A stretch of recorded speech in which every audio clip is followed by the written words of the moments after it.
감사합니다. 하나님께서 여러분들 사랑하십니다. 네, 옆에 계신 분 보고 사랑하고 축복합니다.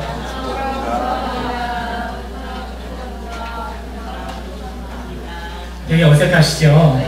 되게 어색하다고 이거 안 했으면 좋겠다고 막 그래서 근데 여전히 하는데 저도 이거 되게 어색하거든요. 저도 이게 시키는 때는 괜찮은데 저도 거기 서 있으면 되게 어색해요. 예전에 제가 처음 레크레이션 배웠다 그랬었잖아요. 근데 저도 그 웃는 게 되게 어색하고 얼굴이 되게 좀 우울한 얼굴이거든요. 근데 지금 그 학생들 중에서도 표정이 억울한 애들이 있어요. 진짜 그런 애들이 있어요. 보면 걔는 아무것도 안 했는데 그 표정이 너 뭐 불만 있어? 이렇게 가지고 그래서 너 왜 그래? 그러면 자기는 뭐 아무렇지도 않은데 자꾸만 그걸 물어보는 거죠. 그 표정이 억울한 애들이 있어요. 안과에 있어서 또 어떤 사람은 일을 안 했는데도요. 일을 안 했는데도 늘 피곤한 얼굴이 있어요. 그리고 또 어떤 사람은 일을 늘 하는데도 피곤해 보이지 않아서 자꾸만 일을 시키는 사람이 존재합니다. 근데 저도 약간 우울기거든요. 그래서 그러니까 지금 아무도 안 믿죠? 제가 그게 예수 만나고 이렇게 바뀐 거예요. 근데 처음에 제가 우울하고 말 잘 안 하는데 본의 아니게 레크레이션을 배우면서 봤더니 처음에 시키는 게 거울 보고 웃으라는 거예요. 10초 동안을. 그래서 그걸부터 시작하는 10초 동안 거울 보고 웃으세요. 그러는데 이제 어색하잖아요. 거울 보고 웃어보면 되게 어색한데 어색한 걸 보고 웃겨요. 그래서 웃게 되죠. 웃게 되는데 그래서 자꾸만 웃다 보면 이렇게 자연스러워지는데 안 웃으면 웃는 게 어색해지는 것 같습니다. 그러니까 자꾸만 이렇게 하시다 보면 자연스러워지실 거예요. 제가 딱 보면 인사하라 그러면 이제 안 쳐다보시는 분도 계시고 눈도 안 마주치고 그냥 고개만 이렇게 하시는 분이 계시는데 한번 도전해 보시길 바랍니다. 이 사람들에게 사랑하고 축복합니다.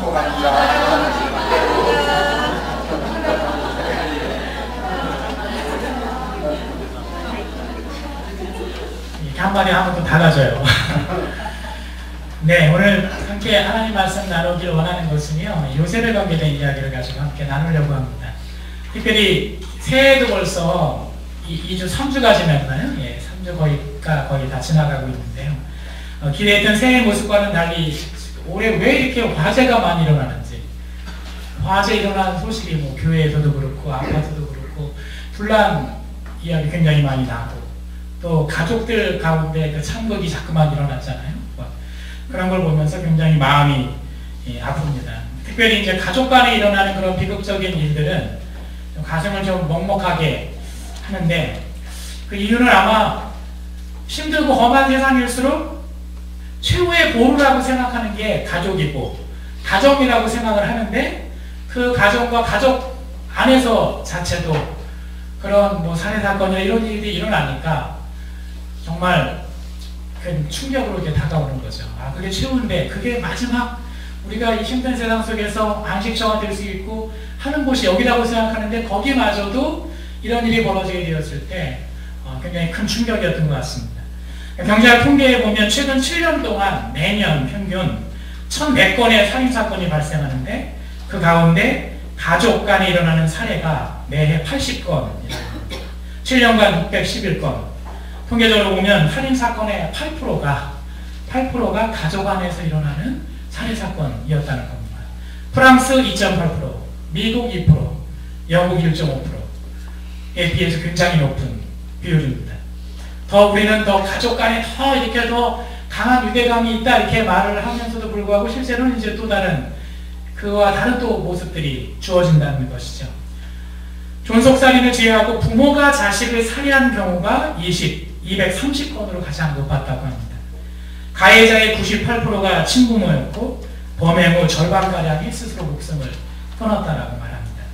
그러니까 여기에 대한 뭐 여러 가지 분석이 나오죠.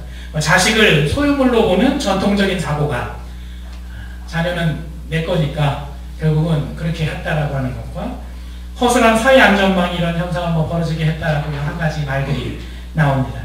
근데 그와 관련해서 저희가 좀 관심을 갖게 된 그 기사는 서울대 법의학교실이 국내 가족살인 사건을 분석한 거였는데요. 이런 거였습니다. 사건이 일어나기 전에 부부 불화가 있었던 가정이 17%, 부모와 자식 간에 다툼이 잦았던 가정이 8%에 불과했다라고 하는 거죠.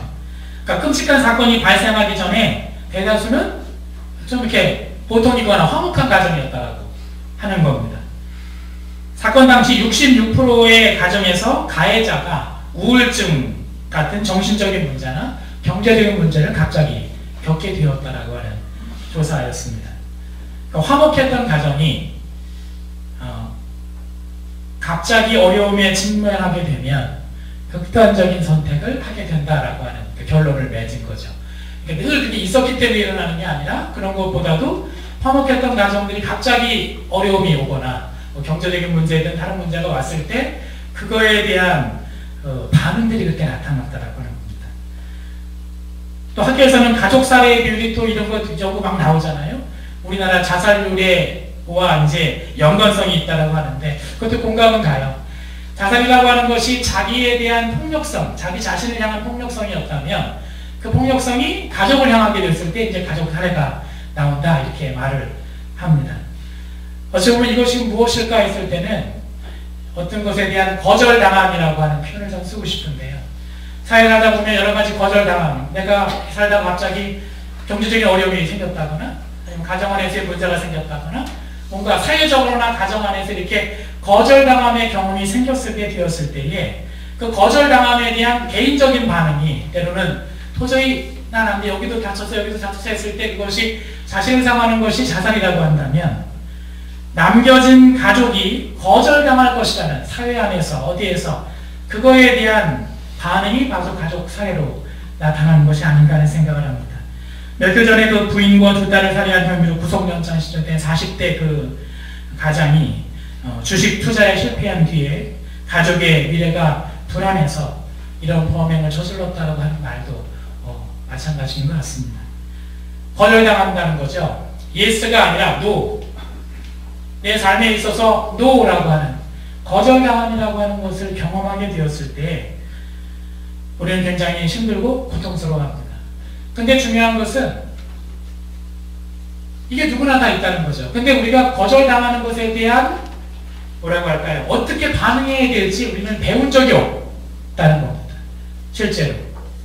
갑자기 그런 일을 겪었을 때 어떻게 해야 되는가?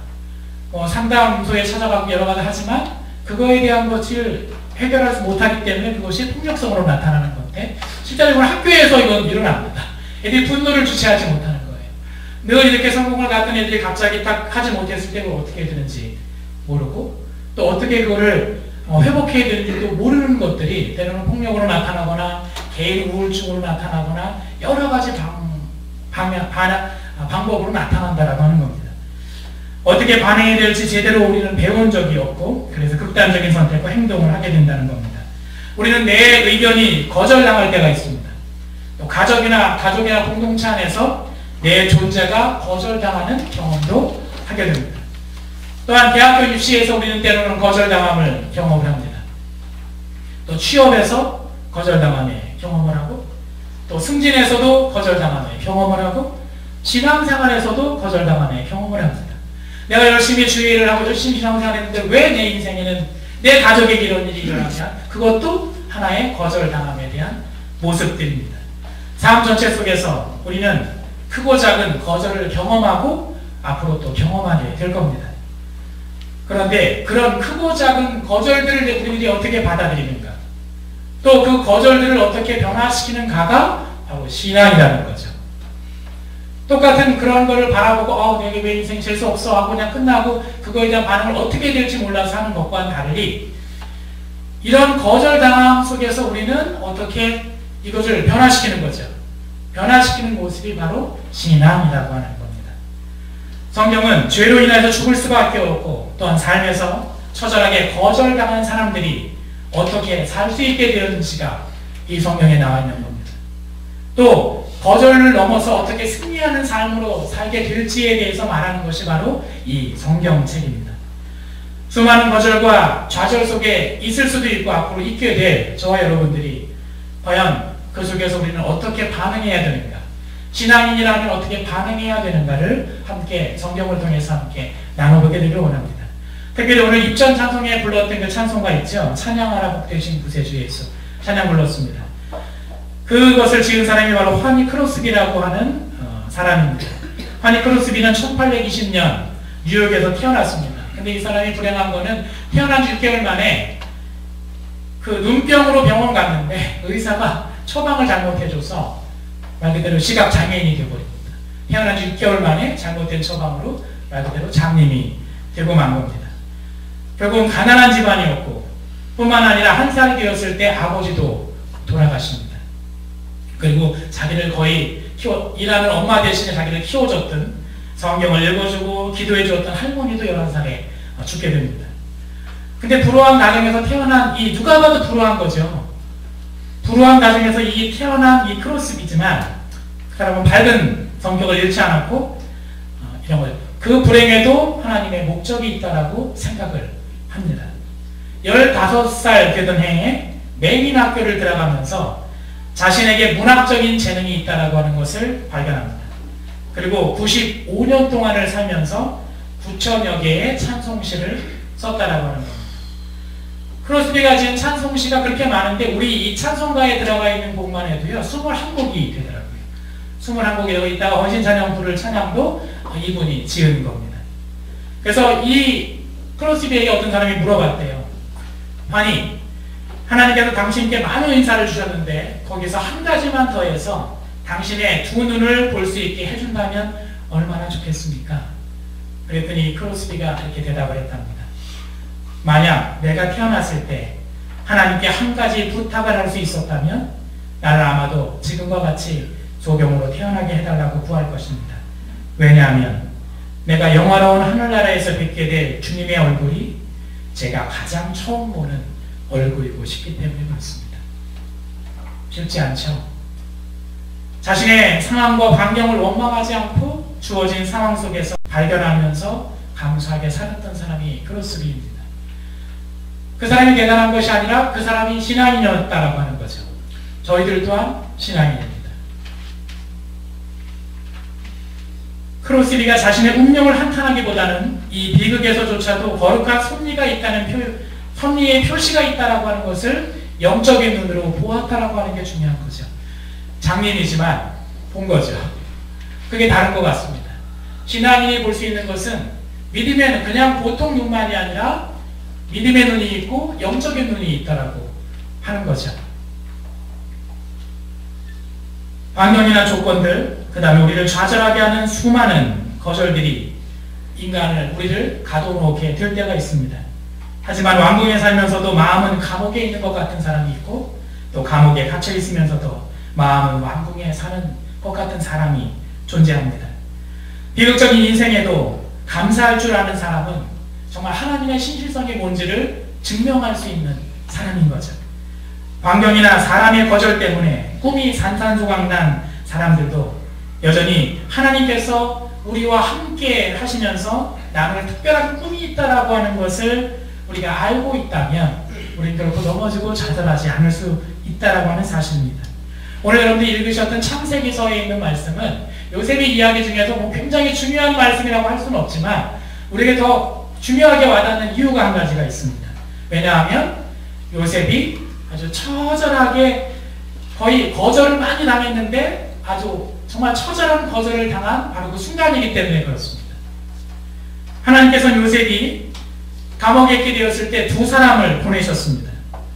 그 두 사람도 이집트 왕 파라오에게 노여움을 사서 거기에 갇힌 두 사람입니다. 한 사람은 왕에게 술을 이렇게 대접하는 시종장이었고 한 사람은 떡을 구워서 드리는 빵 굽는 시종장이었습니다. 그들은 같은 날 꿈을 꿨습니다. 꿈을 꾸고 나서 꿈 얘기를 하다 보니까 요셉이 그 꿈을 듣고 보니까 그 꿈이 뭔지를 알겠는 거예요.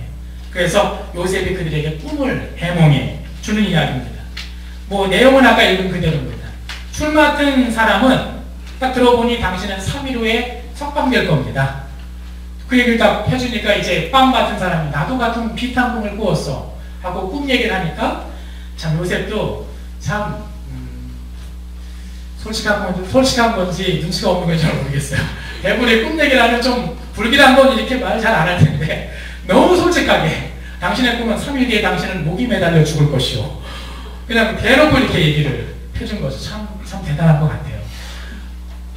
얘기했는데 그 말 그대로 3일 후에 술 맡은 사람은 석방이 됐습니다. 3일 후에 빵 맡은 사람은 그 꿈 해몽대로 죽임을 당했는데 그 해몽이 끝나고 요셉이 술 맡은 사람에게 이런 말을 합니다.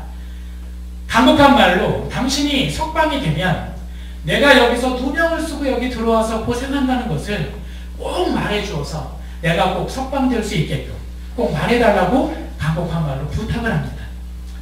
마지막에 기대죠. 당신 나가면 꼭 나를 기억해줘 하고 했습니다. 근데 오늘 읽었던 성경 창세기 40장의 맨 끝절 말씀에 뭐라고 나왔냐면 술 맡은 시종장은 요셉을 기억하지 못하였다. 그는 요셉을 잊고 있었다로 40장이 끝납니다. 그리고 시간이 이렇게 흘러가는 거죠. 요셉은 굉장히 많은 거절을 경험했습니다. 초창기 아버지한테 살면서 채색 옷 입고 나서 그때만 잠깐 좋았지 그 다음부터는 연속적으로 삶이 왜 이렇게 꼬여 할 정도로 나의 성실성과 나의 신앙과는 상관없이 여전히 자꾸만 넘어지는 일들이 반복됐는데 그 끝이 바로 가장 밑바닥이라고 하는 감옥에서조차도 그 일을 경험하게 된 겁니다. 칭찬은 고래도 춤추게 하죠. 그런 말이 있습니다. 하지만 때때로 주어지는 거절은 우리를 기뻐지게 합니다. 늘 된다, 될 수 있다라고 하는 순간 다시 말하면 여기서 거절이 우리로 하여금 다시 한번 나에 대해서 생각해보게 된다라고 하는 것이죠. 요셉은 인간적인 처절한 거절 속에서 뼈아픈 교훈을 얻게 되었습니다. 도달나오는 구덩이에서 빠지게 되죠. 형제들로부터 그 우물에 던져지게 된 때가 있었습니다. 형제들로부터 당한 그 두려운 공포스러운 그 거절은 가족들조차도 자신의 꿈을 이루는데 결코 의지할 대상이 아니라고 하는 것을 요셉은 깨닫게 된 거죠. 그는 가족이라고 믿고 그냥 갔지만 여전히 자기와 생각과는 다르게 그 형제들은 다른 거예요. 쟤만 없어지면 그의 모든 사람이 우리에게 올 것이라고 생각했던가 아니면 제가 미웠기 때문에 쟤라도 없어지면 나는 좀 후련할 수 있을 것 같아 라는 생각을 했었던 것 같습니다. 모든 가족들이 다 내 마음 같지 않다라고 하는 것이죠. 오늘 가족이라고 하는 것에 대한 것을 포기할 수밖에 없는 사건이 있었습니다. 두 번째는 보디발의 집에서 그는 자신의 신실성과 자기의 명성을 포기해야 했습니다. 말도 안 되는 중상 노력 속에서 아무도 그를 도와주지 않았습니다. 그리고 하나님께서는 결국 감옥에서 그가 친구들에 대한 기대도 버리게 하셨다라고 하는 겁니다. 요셉이 도운 사람, 마땅히 은혜를 갚을 줄 알았던 그 사람이 자신을 잊었다는 거죠.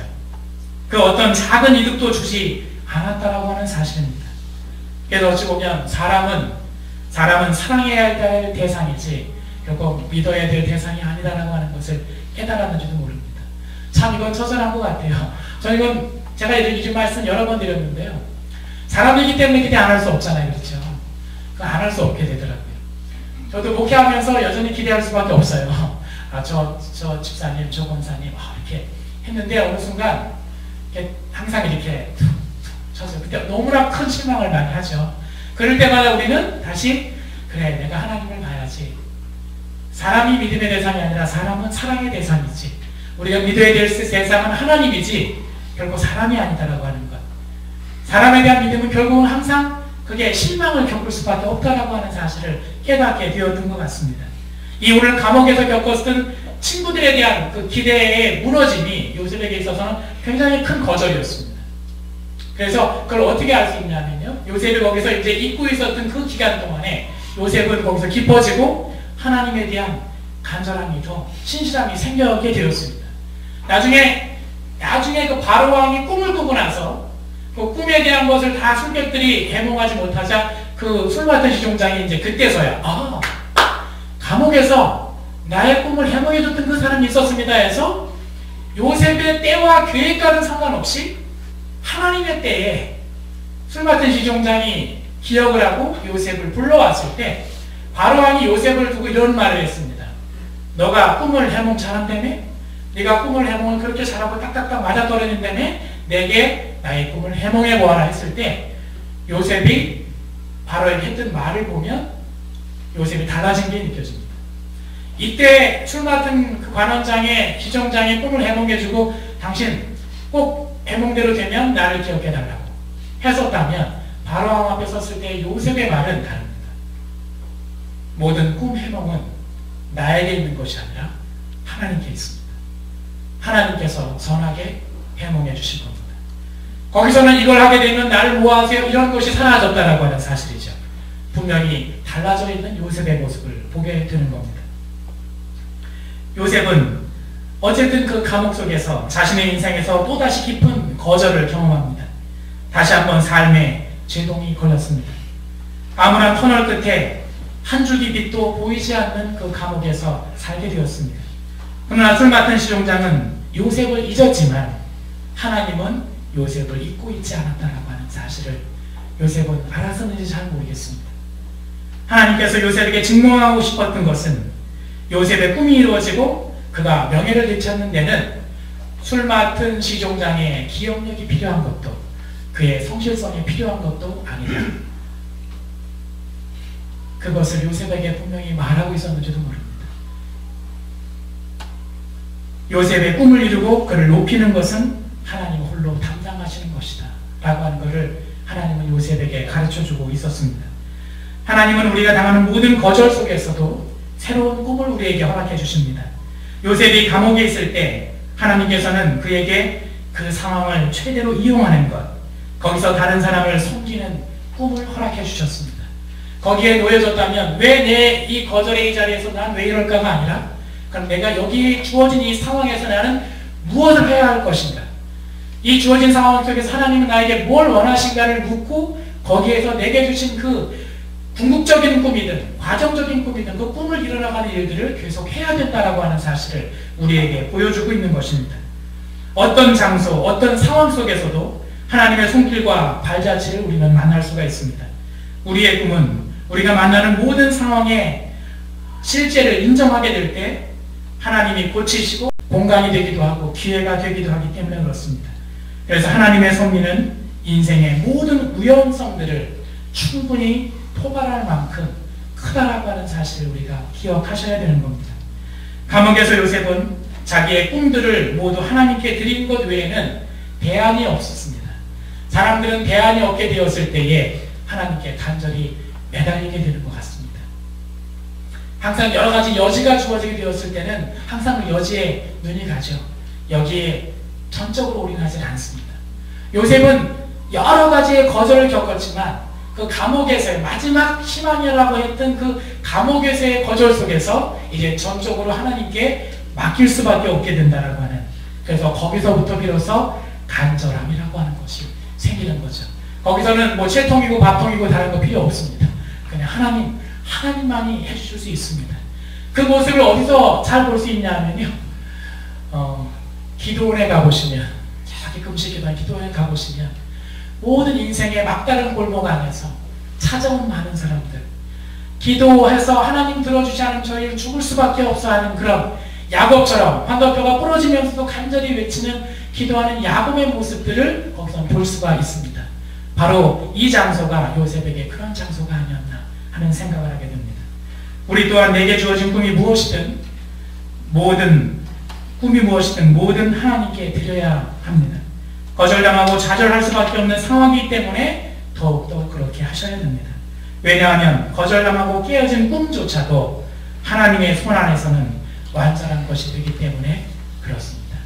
거절당한 꿈조차도 하나님께 드리시고 하나님께 나아가시고 그 모든 과정 속에서 하나님의 강한 손을 경험하시는 저와 여러분 되시기를 주님의 이름으로 축원합니다.